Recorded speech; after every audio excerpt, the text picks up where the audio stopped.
regardless of your beliefs. We had already asked at some point what the end of the world will be like.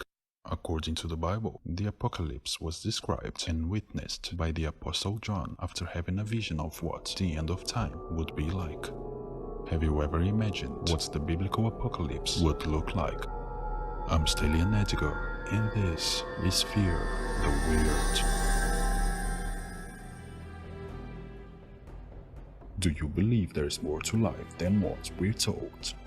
Do you have burning questions about hidden and controversial topics?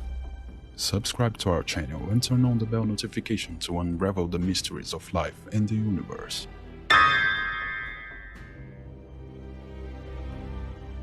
Have you ever imagined being at home and seeing on the news that thousands of people are mysteriously disappearing around the world with only their clothes left, and that no one knows how it happened? Mothers are desperate because all their newborn children have been taken away. What was going on? Flights were cancelled due to several accidents in which aircraft simply fell from the sky.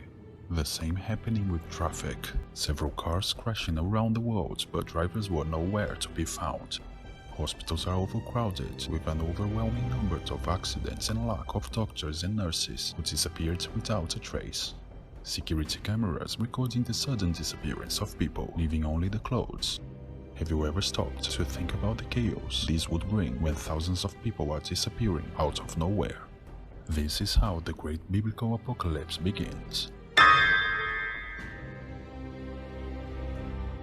Forest fires, tidal waves, eruption of volcanoes, earthquakes, and tsunamis, a series of catastrophes plaguing the planet simultaneously. Imagine the economic collapse around the world with people disappearing and only a few people left from each sector to keep everything going. Imagine several countries with devastated economies all at the same time. What could be the next step?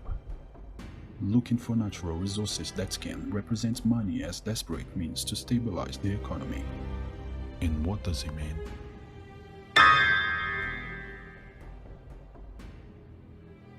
Wars. No governments would be in a good position, but there are great powers that stand to do less worse in this scenario. Imagine the oppression of smaller countries that still have valuable resources. Political alliances will no longer be the same. Now everyone is more selfish and has their own priorities. Soon, everyone will try to do their best by invading third world countries in search of precious resources to try to raise their own economy. Thus, the great powers will destroy the weakest and then fight among themselves. The entire planet will then experience hunger. We will not produce more in the same quantity and will not be able to feed ourselves. Wars, famine, and disasters. All of these will make the population drop dramatically, and the world's population will drop to less than half, making the impact of population decline come back very strongly. It will become a vicious cycle. The fewer people, the more deaths around the globe. In a scenario of war, chaos, hunger, disorder, and death, the Antichrist will emerge as a leader, someone with a very important political position who reached world leadership, forming an era of global peace and security.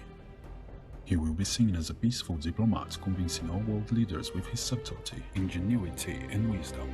He will be a complex man, different from anyone else. Someone with skills and powers, will possess an admirable gift of attracting people and the irresistible fascination of his personality, wisdom, great administrative and executive skill, brilliant diplomat and superb strategist.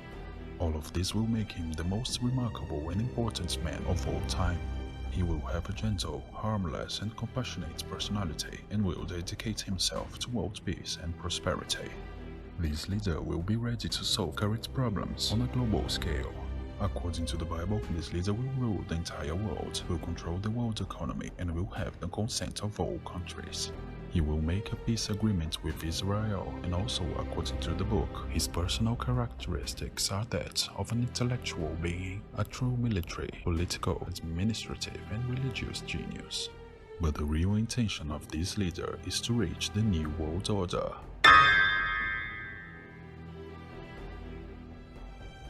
The New World Order would be a powerful and secretive group that plans to dominate and enslave the world through a single government.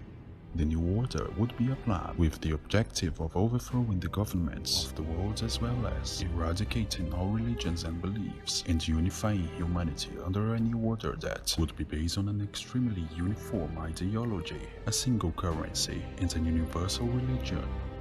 Historical and current events are seen as steps in a course designed to govern the world mainly through a combination of financial policies, political corruption, social engineering, mind control, and fear-based propaganda. Christian theologians claim that the agents of Satan are involved in deceiving humanity into accepting an international demonic order. These beliefs often include explicit millennialism. The Illuminatis preach the imminence of the coming of the Antichrist and the end of the world. So during that time, in addition to all the previous problems, we would be subject to religious persecution, lack of freedom of speech, and slavery. Basically, the great leaders who follow the Antichrist will faithfully dominate the rest of the population, making 7 years of hell on earth. After which time, Jesus personally returns to imprison Satan for 1,000 years. These will be times of peace and calm for the few people left. Life goes on, and so does the attempt to remake humanity. It is estimated that only a few thousand people will be left alive worldwide. It will be time of peace as we try to rebuild everything from scratch, as if it were the end of a devastating world war where everyone lost. After 1,000 years, Satan will come out of his prison in his last attempt to win over Almighty God.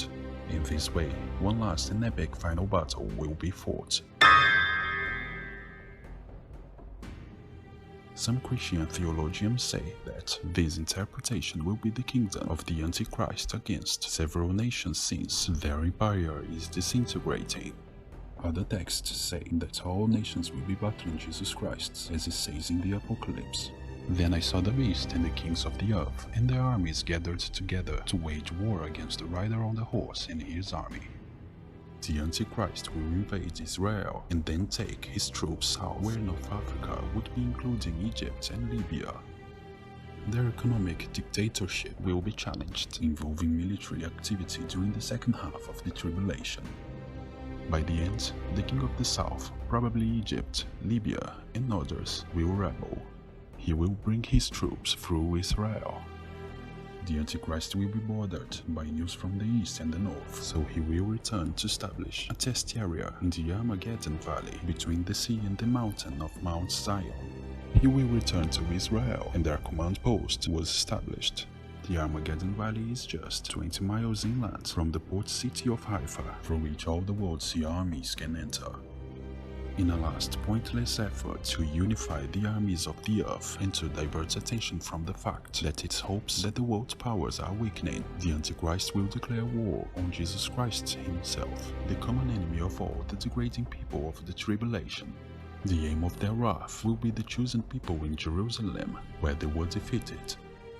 In Revelation chapter 20, verse 10, and the devil who deceived them was thrown into the lake of burning sulfur, where the beast and the false prophet had been thrown. They will be tormented day and night, forever and ever. The new heaven and the new earth, a new world after total chaos. A land where their new inhabitants live happily after the apocalypse. A land that God is present among them, and everyone lives together sharing the same place. A place where there is no sadness, pain, or suffering. There will be no mourning, as death will no longer exist. And so, chapter 21 ends. It is done. I'm the Alpha and the Omega, the beginning and the end. To the thirsty, I will give water without cost from the spring of the water of life. This video was made based on the New Testament book of Apocalypse, which is subject to different interpretations and different views on the same subject. The channel Fear the Weird does not condone any religion, it only addresses the unknown themes of each area, regardless of which one it is. This is all for today. Leave your comments below and subscribe for future videos. See you next time.